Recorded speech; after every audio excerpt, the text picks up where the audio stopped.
Tower પાસે દલાલ ફળિયામાં જીવલેણ ખુલ્લી ગટરો. નગરપાલિકા મોટી દુર્ઘટનાની રાહ જોઈ રહી છે.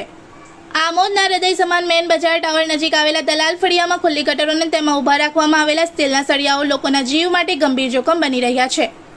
છેલ્લા 8 મહિનાથી સ્થાનિક લોકો દ્વારા વારંવાર રજૂઆતો કરવા છતાં આમોદ નગરપાલિકા દ્વારા માત્ર દેખાવ પૂરતી કામગીરી કરવામાં આવી હોવાનું સામે આવ્યું છે.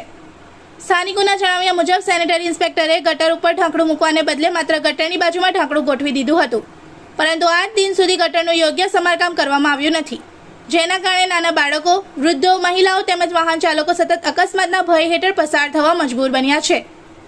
સૌથી ગંભીર બાબત એ છે કે જો રાત્રિના સમયે કોઈ વ્યક્તિ આ ખુલ્લી ગટરમાં પડી જાય અને ત્યાં ઊભેલા સ્ટીલના સળિયા શરીરમાં ઘૂસી જાય તો સર્જાનારી દુર્ઘટનાની જવાબદારી કોણ લેશે?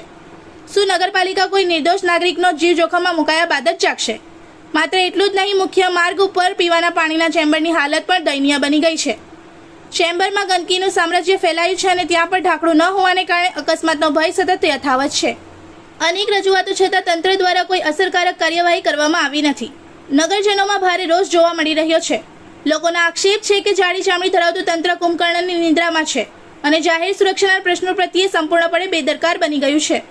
હવે સવાલ એ છે કે આમોદ નગરપાલિકા ક્યારે જાગશે, કે પછી કોઈ મોટી દુર્ઘટના સર્જાય, કોઈ નિર્દોષનો જીવ જાય અથવા કોઈ ગંભીર રીતે ઘાયલ થાય તેની રાહ જોવાઈ રહી છે. જાહેર માર્ગો પર ખુલ્લા ખાડા અને ગટરો આજે લોકો માટે સુવિધા નહીં પરંતુ मौतना कुआं साबित થઈ રહ્યા છે. इस वीडियो को लाइक करें, हमारे चैनल को सब्सक्राइब कर बेल आइकन जरूर प्रेस करें हमारी न्यू वीडियो सबसे पहले देखने के लिए।